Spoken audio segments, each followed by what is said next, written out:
नमस्कार दोस्तों, आज की हमारी कहानी है अकेलापन। तो शुरू करते हैं। प्रैक्टिस के दौरान दो बुजुर्ग मित्र और पड़ोसी मेरे पास दवा लेने आते। बुजुर्ग रिटायर नौकरी से ही नहीं, घर परिवार से भी रिटायर थे। सारा सारा दिन उनका अखबार पढ़ना, खांसना, भोजन पानी चाय डांट डपट करने में ही बीत जाता।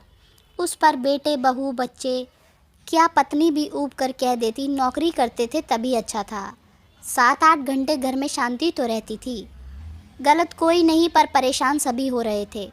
फलस्वरूप पारिवारिक कलह बढ़ता जा रहा था। दोनों मित्रों यानी कमलेश जी और राजेश जी दोनों का एक सा हाल। धीरे धीरे दोनों को मानसिक अवसाद ने घेर लिया। उम्र और खालीपन ने ढेरों बीमारियों का शिकार बना दिया। जाने कितनी जांचें दवाइयाँ खाने लगे, आराम न आना था न आया। मेरे किसी जानकार ने मेरे पति, जो पेशे से डॉक्टर हैं, के पास भेज दिया। दोनों से कुछ देर बात कर इन्होंने उन दोनों को मेरे पास भेज दिया। अनमने कुछ नाराज से कमलेश जी और राकेश जी मेरे केबिन में आए। मुझे देखा और फिर आपस में एक दूसरे को देखा, जैसे कह रहे हो ये क्या तीर मार लेगी, इतने बड़े बड़े डॉक्टर तो ठीक नहीं कर सके, और उखड़े से भाव से कुर्सी खींचकर बैठ गए। उनकी जांच की मोटी फाइल देखकर उनकी इस अवहेलना भरे व्यवहार का मुझे जरा भी आश्चर्य नहीं हुआ। देखा जाए तो उन दोनों को कोई भी शारीरिक बीमारी थी ही नहीं। अकेलापन, तिरस्कार, अवहेलना था उनकी बीमारियों का नाम, जो दवा से ठीक होना असंभव था। उनकी पूरी बात सुनी समझी, फिर कहा, आप लोग इतने डॉक्टरों को दिखा चुके हैं, आराम नहीं आया। आप मुझे 15 दिन का वक्त दीजिए, मैं आपकी फ़ाइल की अच्छे से स्टडी कर लूँ, तब दवा दूँगी। दोनों को बात पसंद आई और उनके चेहरे पर मेरे प्रति विश्वास और संतोष झलकने लगा। एक बात बताएंगे, आप दोनों रिटायर हैं, पेंशन आती है, उसमें से हर माह आप कितना दान पुण्य पूजा पाठ में लगाते हैं? खाली समय में क्या करते हैं? बोले, मैम 5,000 तो खर्च कर ही देते हैं। खाली क्या, एकदम खाली ही है। 24 घंटे समय है कि बीतता ही नहीं।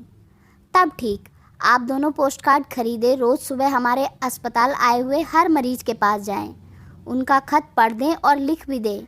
सभी पढ़े लिखे मरीज नहीं होते ना, और एक जना ऐसा अनपढ़ भोले या नासमझ मरीजों को जांच कमरा बताने, दवा लाने में मदद करे तो कैसा रहे।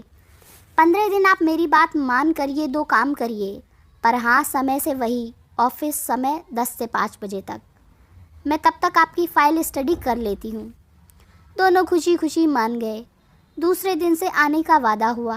वादे के अनुसार वो रोज़ आने लगे। 1 दिन, 2 दिन, हफ्ता, महीना बीतता गया।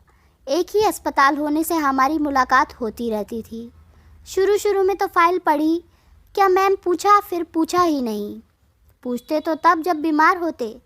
लोगों के सुख दुख में यूँ रम गए। तन्हाई, अकेलापन, तिरस्कार, अवहेलना ने जो मानसिक दबाव बना दिया था, वो सब जाता रहा। उसका स्थान हंसी खुशी, बाबूजी, काका, दद्दू और ना जाने कितने अपनेपन से भरे संबोधनों और रिश्तों और उनकी सहज प्रतिक्रिया से भर गया। घर से ठीक 10 बजे निकल आते। दोनों रात तक अस्पताल में लोगों की मदद करते, हंसते मुस्कुराते मरीजों और उनके परिजनों की मुश्किलें सुलझाते नजर आते।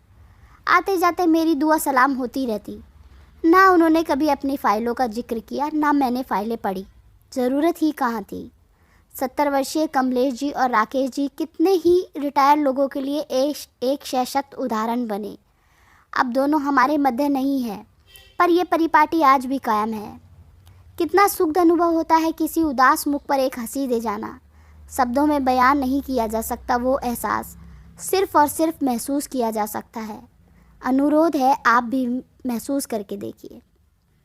तो दोस्तों, खालीपन स्वयं एक बीमारी है। अपनी क्षमता के हिसाब से अपने आप को किसी सकारात्मक कार्य में व्यस्त रखें और मानसिक अवसाद से बचें। तो दोस्तों, यह थी हमारी आज की रचना। पसंद आए तो लाइक करें, कमेंट करें और हमारे चैनल को सब्सक्राइब करना ना भूलें। आप सभी का बहुत बहुत धन्यवाद।